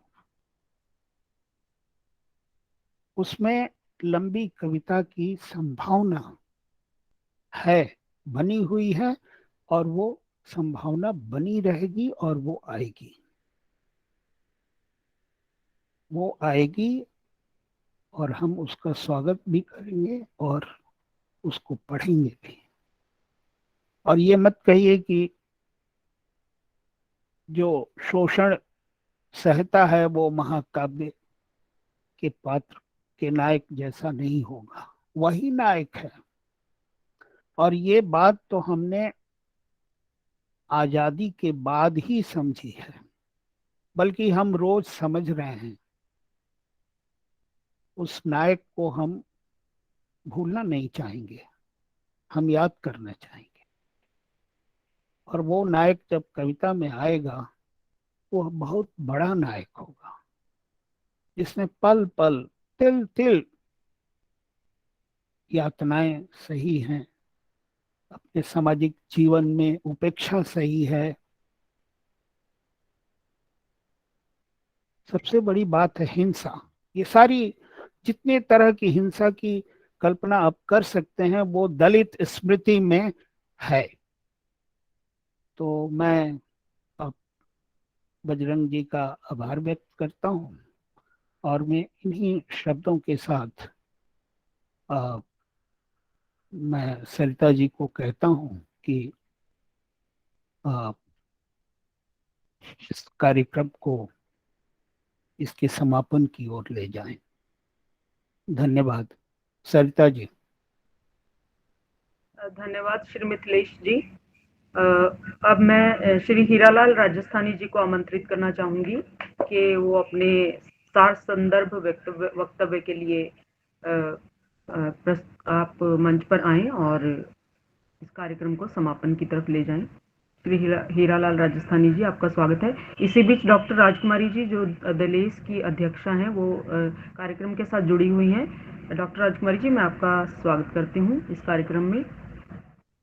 आपका बहुत बहुत शुक्रिया सरिता जी। मैं भी स्वागत करता हूँ राजकुमारी जी का। मैं देख रहा था कि बहुत बहुत धन्यवाद। एक्चुअली मैं भी अभी एक कार्यक्रम ओवर करके आई हूँ, वही होता है, बिल्कुल। संचालन कर रही हूँ। ये कह रहा था कि अगर मान लीजिए जैसे वंदना जी ने कहा या किसी और ने कहा, मतलब हाथ खड़े किए, तो मान लीजिए कुछ एक दो टिप्पणियां ले लें, उसके बाद में हीरालाल जी अपनी बात रखें। तो अगर हीरालाल जी या सरिता जी या इस पर सहमत होते हैं तो बिल्कुल बिल्कुल, हाँ, ले लिया जाए। ठीक है, तो मैं डॉक्टर वंदना भारती जी को मंच पर आमंत्रित करती हूँ कि वो अपनी विशेष टिप्पणी के साथ इस आज के कार्यक्रम के बारे में आप क्या कहना चाहेंगी, अपने विचार क्या रखना चाहेंगे? धन्यवाद। जी जी, बहुत शुक्रिया सरिता मैम, बहुत शुक्रिया बजरंग सर। दलित साहित्य की जब बात उठती है तो बजरंग सर को पढ़े बिना हम आगे जा ही नहीं सकते हैं। फिर भी मैं प्रश्न करने की धृष्टता कर रही हूँ। सर ने जो कहा कि आख्यान मूलक कविता दलित, या आपने वहीं से शुरुआत की कि कबीर, रैदास और दादू वगैरह प्रबंध की ओर क्यों नहीं जाए, और फिर आधुनिक काल की ओर भी आया, और कहीं ना कहीं उस रूप में आख्यान या प्रबंध नहीं, आज तक नहीं मिला है दलित काव्य में। तो आखिर क्या कारण है? इस पे क्या उस तरह का कुछ आलोचनात्मक कार्य हुआ है? जहाँ तक मैं समझ पाई कि कबीर या रैदास या दादू ने भी जो लिखा है, आपने स्वयं कहा कि संख्या में बहुत ज्यादा है, दर्शन भी बहुत है उनके यहाँ, लेकिन कहीं ना कहीं आख्यान में जो वो नायकत्व वाली चीज है, और एक खास वर्ग को हमने नायक के रूप में स्वीकार किया था हमारे समाज में, और जिस वर्ग की आप बात कर रहे हैं उस वर्ग में तो नायक की बात ही नहीं उठती है। हमने उनको मनुष्य के रूप में नहीं देखा तो फिर नायकत्व की बात ही कहाँ है। जब वो मनुष्य ही नहीं थे तो फिर प्रबंध काव्य की ओर वो कैसे मुड़ेंगे। मुझे लगता है कि कहीं ना कहीं यह आपका संकेत था जो आप संकेत भर करके रह गए। तो क्या कुछ इस पे ज्यादा शोध हुआ है, यह मैं जानना चाह रही थी। बहुत शुक्रिया। शोध किए जाने की जरूरत है। जैसे शुरू में जब गद्य में कहें कि कहानियां आई तो हुआ कि बड़ी रचनाएं क्यों नहीं हैं, तब आत्मकथाएं आई। और का जो क्षेत्र है, राजकुमारी जी का उपन्यास मुझे पढ़ना, लेकिन उपन्यास का क्षेत्र अभी भी 19 है आत्मकथाओं के मुकाबले में। तो जब हम ये प्रबंध कविता या आख्यान मूलक कविता या महाकाव्य की तरफ जाएंगे, महाकाव्य की हम अभी मांग ना करें, मान लीजिए इस समय जो जिस तरह का वो है, जो जो अरबा चिंता आधुनिक रह रहे हैं, उसमें महाकाव्य छोड़ दीजिए बाकी लोगों के लिए। लेकिन कोई है महाकाव्य लिखने की, फिर भी हम तो ये तो हम कह सकते हैं कि उस पर जो दबाव है, उस विधा पर जो दबाव है, वो समझ। और कई बार हम जैसे मान लीजिए भीमचरित मानस है या क्या कहते हैं भीमायण है, तो ये जो भीमायण है मान लीजिए, तो ये लगता है कि वो तर्ज जो है रामायण वाली है, वही तर्ज है जी, और वही चीजें उसमें दिखाई पड़ती हैं, उसी तरह की चमक मूलकता, उसी तरह की अलौकिकता। तो वो जो विधा है वो जरूर जखड़ती तो है, उस कंटेंट को बदलती है वहां का विधा। इसलिए वो आशंका है, मुझे लगता है कि तब भी आशंका रही होगी इन कवियों को, रैदास को या कबीर इत्यादि को। मतलब ये मैं कयास लगा रहा हूँ, उसका कोई आधार नहीं है, कुछ ऐसा कुछ उन्होंने कहा हो। लेकिन जब मैं उनके यहाँ आए हुए शब्दों को, उनके विन्यास को देखता हूँ, जैसे रैदास की ही बहुत सारे पद जो हैं वो शुद्ध फारसी में है, उसमें कहीं हिंदी का स्पर्श है, मतलब फारसी बिना ठीक से आए हुए उस तरह का कोई लिख नहीं सकता, या इतना संस्कृत निष्ठ है अगुण अदब गिरा गोतीता कि वो जब तक आपको संस्कृत नहीं आती ठीक से तब तक उस तरह के पद आप नहीं लिख सकते। तो वो है भाषा पर जो अधिकार है इन कवियों का, वो लगता है कि वो जा तो सकते थे और आसानी से मतलब महाकाव्य छोटे ही स्तर पर, जिसको खंड काव्य कहें, वो लिखा जा सकता था, फिर भी नहीं गए, क्योंकि उसमें फिर वही जो बात वो कहना चाहते थे, जिस खंडन में, जिस कहें कि उस व्यवस्था की जो विद्रूपताएं हैं वो लाना चाहते थे, शायद वो चीज वहां पर सध न पाती, शायद। तो इन्हीं वजहों से वो नहीं गए। लेकिन हमारे जो आधुनिक इस समय समकालीन कहें, आधुनिक में कहें समकालीन कहें, तो समकालीन दलित कवि हैं, उनके लिए तो मुझे लगता है कि जो लंबी कविता की तरफ नहीं गए, उसको लेकर मेरे पास 3 उत्तर हैं। पहला उत्तर यह है कि उन्होंने अनुभव को कहें कि अपेक्षा से अधिक महत्व दिया, जितना महत्व देना चाहिए था उससे अधिक महत्व दिया।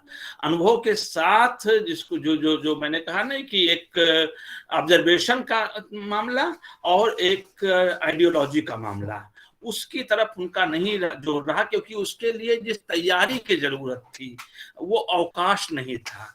कम समय में तमाम दबावों के बीच आप देखें कि ये जो कवि पहले के वो किन दबावों से गुजर रहे थे, पारिवारिक हो, वैयक्तिक हो, सामाजिक हो, आर्थिक हो, वो तो इन चीजों के लिए, जैसे मुक्तिबोध या दूसरे कवि हैं, मान लीजिए यही जयप्रकाश लीलवान, अगर वो आर्थिक सुरक्षा न होती जिसमें वो ONGC में हैं, अधिकारी थे, और वहां से जो समय निकाल सकते थे परिवार, मैं उनकी पत्नी से मैंने बात की, जिसमें थोड़ी सी ये रहती है कि परिवार को समय कम दिया गया है।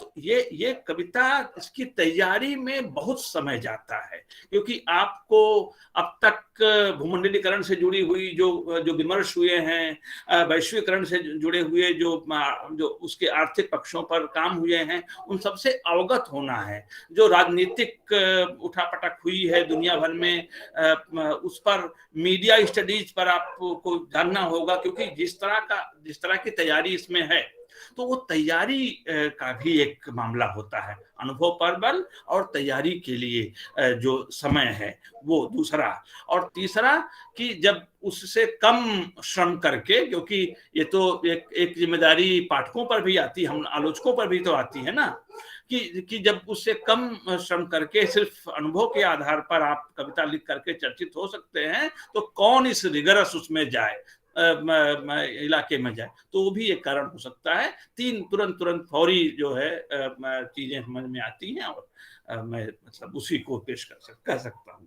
जी जी सर, बहुत शुक्रिया। मेरा इशारा एक्चुअली नायकत्व की तरफ था कि हमने जो एक खास जो अस्मिता विमर्श में जो बात की जाती है ना, हमने समाज के एक वर्ग को बिल्कुल मनुष्य के रूप में देखा ही नहीं। तो जब उस वर्ग के कवि प्रबंध काव्य में तो हमेशा एक कहीं ना कहीं आइडियल टाइप की बात की गई थी, उस प्रारूप की बात की गई थी। प्लेटो से लेकर तमाम दर्शन हमारे पास हैं, तो मेरा इशारा उस तरफ था। सर आपने उसको समकालीनता से जोड़ा, थैंक यू। हाँ, नहीं ठीक। वो जो नायक की कमी थी, वो पूरी की आत्मकथाओं ने, आत्मकथाओं से मतलब वो आया कि ये हमारे नायक हो सकते हैं, और इन नायकों को इन परिस्थितियों से गुजरना पड़ा है। वो एक चीज उपन्यास वाले और उसके तुलना में जो मैंने बात कही कि उपन्यास की तरफ उतना ध्यान नहीं गया, क्योंकि उपन्यास में जिस काल्पनिकता की अपेक्षा रहती है उस तरफ नहीं तो मान लीजिए रंगभूमि में एक दलित नायक उन्होंने तैयार किया प्रेमचंद ने, उसमें 20 कमियां हो सकती हैं, तो उसको देखते हुए बहुत सारे उपन्यास आने चाहिए थे। आए भी उपन्यास, ऐसा नहीं कि नहीं आए, मैंने खुद ही कुछ उपन्यासों पर, थमेगा नहीं विद्रोह इत्यादि पर लिखा भी है, और जो नए नायक बन रहे हैं उस पर लिखा ही है। लेकिन महाकाव्य में का जो नायक है उसकी तरफ मतलब वो मुझे लगता है कि विधा जो है वो आकर्षित नहीं करती, महाकाव्य विधा। वो उसमें वो उनकी विद्रोह भावना शायद वो उतना स्पेस नहीं पा सकती, शायद मैं कह रहा हूँ। इसलिए वो काम मुख्य रूप से आत्मकथाओं के जरिए और सेकेंडरली वो उपन्यासों के जरिए पूरा किया गया। जी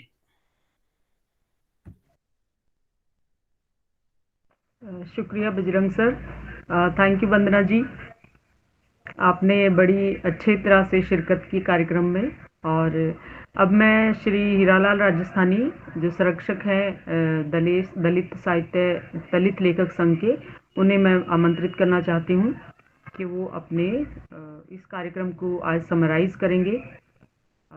चितरंजन गोपे जी हमारे कार्यक्रम के साथ जुड़े हैं, और राम दर्शन जी हमारे कार्यक्रम के साथ जुड़े हैं अभी थोड़ी देर पहले, उनका भी स्वागत करती हूँ। साथ ही हीरालाल राजस्थानी जी, आपका स्वागत है। जी बहुत बहुत शुक्रिया सरिता जी, एक अच्छा आयोजन जो है आज का रहा है। आज के सवाल और दलित लेखन, जिसमें आज चौथी कड़ी में हमारे साथ बजरंग बिहारी तिवारी जी रहे, अपने जो है लंबी कविता के व्याख्यान के तौर पर, विधान के तौर पर अपना व्याख्यान रखा। और ये जो है वाकई जो है एक लंबी कविता लिखना और सोचना वाकई एक जो है मतलब बहुत बड़ा काम है। मैं इसको ऐसे भी देखता हूँ कि जैसे हम लोग जो है किसी टेस्ट मैच की जो है कल्पना करते हैं, हम लोग जो है किसी 2020 की कल्पना करते हैं। तो जो टेस्ट मैच है, जो लंबी कविता है, उसको मैं यहाँ ले रहा हूँ, लंबी कविता जो है वो एक सूझबूझ के साथ में, एक संजीदगी के साथ में रचने वाली जो है विधा है।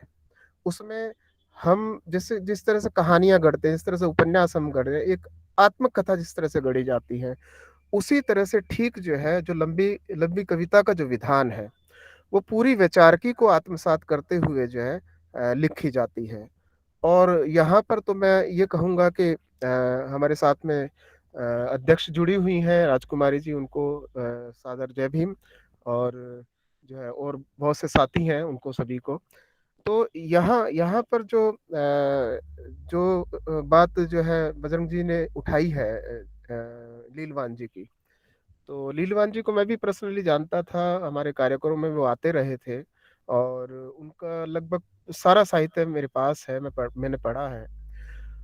लीलवान जी जो है उस सेतु का भी काम करते हैं अपनी कविताओं के द्वारा, जो सेतु जो है दलित अंबेडकर जो विचारधारा है और दूसरी जो वामपंथी जो विचारधारा है, उसमें एक सेतु का काम करते हैं।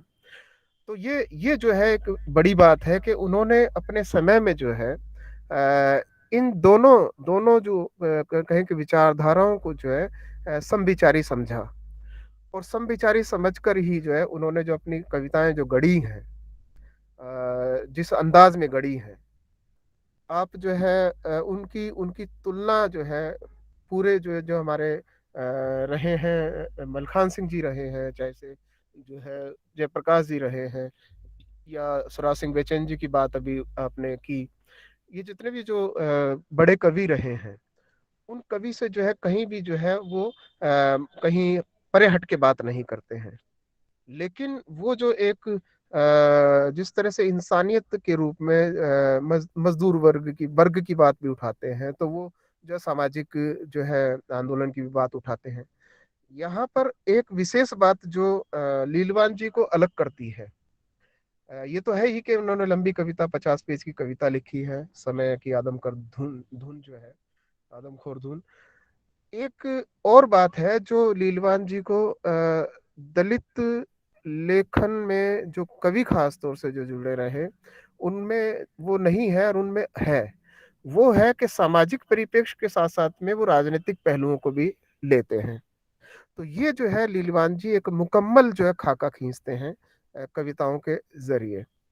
तो ये जो कहूँ कि जैसे बजरंग जी ने कहा कि उनकी कविताओं का वाचन होना चाहिए, अपने अपने तरीके से होना चाहिए, ये एक बड़ी अच्छी बात है कि अभी तक जो है उनकी कविताओं पे उस तरह से व्याख्यान नहीं हुए जैसे आज हुआ है, या उन पे बातचीत नहीं हुई, समीक्षाएं भी मैं समझता हूँ कि इतनी सारी नहीं हुई है जो और जो है कवियों के बारे में हुई है। उसके क्या कारण हो सकते हैं, बजरंग जी अच्छी तरह से जानते हैं, वो बहुत पहले से उनके दोस्त रहे हैं। तो ये जो लंबी कविताओं का विधान है, हमने जो है पकड़ लेना चाहिए था वहां से, जब लिखी गई थी मधुशाला। मधुशाला में भी धार्मिक और जातिगत जो है सवालों को उठाया गया कि किस तरह से जो है हम एक प्लेटफॉर्म पे कहाँ पर आ सकते हैं। वो एक जो है एक जरिया था वहां का उठाने का। हम उठा सकते थे, ये मुक्ति बोध से भी उठा सकते थे कि उन्होंने जो है किस तरह से उस जो है एक राजनीतिकरण जो जातियों का हुआ है, वो जो किस तरह से उठाते हैं, वहां से भी हमें ले लेना चाहिए था। और मैं कहूँगा कि लंबी कविताओं का जो मैं इनकी भी जो है जिक्र कर सकता हूँ कि जो रविंद्रनाथ टैगोर का जो गीतांजलि जो है, गीतांजलि भी जो है एक ही कविता मैं समझता हूँ, वो कंटेंट बिल्कुल एक ही है वहां पर, लेकिन वो जो है एक अलग परिप्रेक्ष्य से चला जाता है। लेकिन लंबी कविताओं का जो दौर मतलब कहें तो उसके लिए पूरे अध्ययन की जरूरत है। और जैसे कि हम आजकल जो इस अभियान को चलाए हुए हैं कि विमर्श जो है, दलित विमर्श बहुत हुआ है, अब जो है इसका इसका कहे कि स्थापना का समय है। तो स्थापना जो है कैसे होगी, स्थापना जब जब तक आलोचना ठीक से नहीं होगी, जब तक जो है, क्योंकि आप देखिए कि जो 10-10 लाइन की 12-12 लाइन की कविताएं ऐसे रोज जो है लिखी जा रही है, लेकिन वो कहाँ जा रही हैं कुछ अता पता उसका नहीं है। वो कैसे मतलब जो है एक एक जो है हमारे साथी कवि हैं, बड़ा नाम उनका है, अब वो कहते हैं कि एक जो है वो आता था मुर्गे बेचने वाला, और बॉयलर मुर्गा बेचता था आदिवासी, और अब देख रहा हूं कि वो बॉयलर मुर्गा बेचने नहीं आता। वो बेचने नहीं आता, ये उनको दुख है इस बात का। अरे भाई, एजुकेशन है, संविधान है, आरक्षण है, वो कहीं नौकरी वोकरी लगा होगा, कुछ अच्छा काम किया होगा, आप उसको जो है उसी उसी में धकेलना क्यों चाहते हैं? मतलब कहने का ये कि हमने जो है उस जातिवाद को जो है बनाए रखने की जो है एक कहे कि स्थायी रूप से जो है उसको पकड़े रखने की जो है एक जिद कर रखी है कि हम उससे निकलना नहीं चाहते हैं। इस निकलने की बात जो है लीलवान जी भरपूर करते हैं। तो वो जो एक कुएं में से निकल कर सागर की तरफ आ जाना और एक समतामूलक समाज की जो संरचना की तरफ चले जाना, वो लीलवान जी की जो है कविताओं में खूब जो है भरपूर मात्रा में मिलती है। मलखान सिंह जी भी जो है वहीं पर एक कहें कि अपनी बात कहते हैं, लेकिन उन्होंने भी जोखिम नहीं लिया कि बहुत ज्यादा कविताएं वो लिखें या प्रकाश में आए। उन्होंने वही लिखा जो एक उन्होंने जो कंटेंट पूरा उसके अंदर आ जाता था, उन्होंने अपनी 38 कविताओं में जो सारा का सारा ले आए। तो एक मजबूत बात है। जबरदस्ती जो है हम कविताएं लिखें और उसको जो है स्थापित करने की कोशिश करें, तो ये दलित साहित्य के जो कहें कि पतन का भी कारण हो सकती है, और दलित साहित्य में जो मतलब भटकाव आ गया है उसका भी कारण हो सकती है। तो मलखान सिंह जी वहां पर मजबूत तरीके से उनके पास और भी कविताएं थी, हमने उनके जो है मुख से खुद सुनी थी हमने उनके घर पे। तो उन्होंने कहा कि नहीं, ये जो है कहीं छपनी नहीं चाहिए, ये कहीं पब्लिश नहीं होनी चाहिए। तो एक एक कवि के तौर पे संतुष्ट होना, ये भी एक मैं समझता हूँ कि बहुत बड़ी बात है। उन्होंने अनाप शनाप ना लिख कर उन्होंने अपने जो है इस समाज की जो बात कहनी थी अपनी 38 कविताओं में उन्हें कह दी है। तो वो जो एक मतलब पिलर जो खड़ा हो गया वहां पर, एक पड़ाव जो वहां पर उन्होंने डाल दिया था, उसके बाद में अगर हम खींचते चले जाएं तो दूसरा पड़ाव जो है लीलवान जी का मुझे दिखाई पड़ता है। तो लीलवान जी का जो दिखाई पड़ता है उसमें गांव है, शहर है, उसमें जो है ऑफिस है, ये सब तमाम चीजें जो है उसके अंदर समाहित होती हैं। और लीलवान जी, जैसे आपने बजरंग जी ने कहा ही कि एक बड़ा क्षेत्र होता है बड़ी कविता का, और उस बड़े क्षेत्र में जो है हम क्या क्या इंक्लूड कर सकते हैं, और वो भी के बचते बचाते हुए कि इस तरह का जो है कहीं दोहराव तो नहीं हो रहा है। तो उससे भी बचते बचाते हुए अगर लीलवान जी इन कविताओं को रच गए हैं, तो मैं समझता हूँ कि उनको पढ़ना ही चाहिए, ताकि हम जो है उससे और आगे की तरफ कविताओं को ले जा सकें। कविताओं का जो दौर है वो मतलब बदलना चाहिए। मैं ये समझता हूँ समाधान की ओर बढ़ना चाहिए, और जब तक हम समाधान की ओर नहीं बढ़ेंगे, ये आपसी जो है मैत्री भाव, आपसी जो बंधुत्व की जो बात संविधान में लिखी हुई है, बाबा साहब ने जो है उसकी कही है, गौतम बुद्ध ने कही है, वो बंधुता जो है जब तक नहीं आएगी, जब तक हम जो है उन उन चीजों को, इन उन खाइयों को पाटने की कोशिश नहीं करेंगे। गाली गलौज बहुत हो गया है, वो भी जरूरी था, आक्रोश बहुत जरूरी था, लेकिन अब आक्रोश को नियंत्रित कर कर और हम उनमें गुंजाइशें ढूंढने तलाशने की जो है बात करें कि कैसे वो गुंजाइशें जो है पैदा हो सकती हैं, हम कैसे जो है कंधे से कंधा मिलाकर इन चीजों को जो है खत्म कर सकते हैं। तो क्योंकि जो राजनीतिक परिप्रेक्ष्य में तो ये चीजें कभी खत्म नहीं होने वाली है, लेकिन सामाजिक तौर पर जो है हम जितने भी जो बुद्धिजीवी लगे हुए हैं, लेखक लगे हुए हैं, सांस्कृतिक कर्मी लगे हुए हैं, आप देखिए कि पिक्चर्स में, फिल्मों में देखिए, फिल्मों में कितना जो है इन चीजों पे बात की गई है, खुले रूप से बात की गई है। अछूत कन्या से लेकर जो है आर्टिकल 15 में देखिए, जय भीम जो अभी आई उसमें देखिए, तो उसमें कितना जो है विस्तार से बात की गई है। और भी मुझे लगता है कि जिस तरह से जो दलित मूवमेंट की जो फिल्में आई हैं और उसको जो है भरपूर जो है कहे कि सराहना मिली है, तो ये जो है फिल्म इंडस्ट्रीज को अच्छी तरह से पता है कि इन मुद्दों को हम उठाते हैं तो हमें एक जो है व्यापारिक लाभ भी मिलता है, आर्थिक लाभ भी मिलता है। और दूसरा जो है समाज में जो बदलाव, खास तौर से जो साहित्य और फिल्म के जो परिप्रेक्ष्य में जो बदला है, जितना उतना जो है दूसरी विधाएं इतना नहीं कर पाई है। मैं कला का विद्यार्थी रहा हूं, तो मैं कह सकता हूं कि कला के क्षेत्र में जो है इतना इतना जो है कहे कि क्रांतिकारी काम नहीं हुआ है जाति उत्पीड़न को लेकर। भारत में एक दो नाम ले सकते हैं, राम किंकर वैज है, इधर जय रोटिया रहे हैं, इधर से सवी सावरकर रहे हैं, और हम लोग जो काम करते ही हैं इक्को दुक्के लोग। बाकी सब जो है वो दीवारों में पेंटिंग कैसी लगेगी, अच्छी लगेगी, खराब लगेगी, उस दीवार के हिसाब से जो है वो पेंटिंग रच रहे हैं। 18वीं 19वीं शताब्दी में वैन गोग रहे हैं। वैन गोग उस समय के जो है पेंटर थे, जिस समय में पूरा पूरा का पूरा जो विश्व था चित्रकला के क्षेत्र में वो दरबारी बना हुआ था।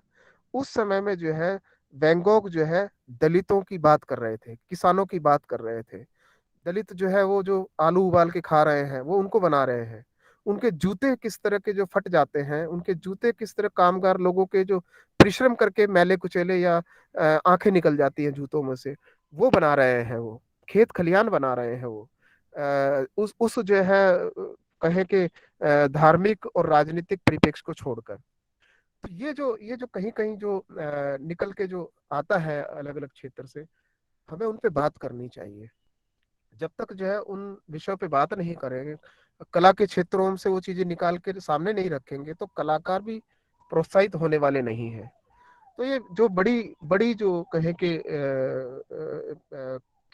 मतलब करने की जो चाह है, वो जो रुकती नहीं है। एक जो है वो अंदर से जो आंदोलन करता जो कवि है कि मैं इतना जो है लंबा इसको जो है ले जाऊं और इसमें इस तरह की चीजें समाहित कर दें।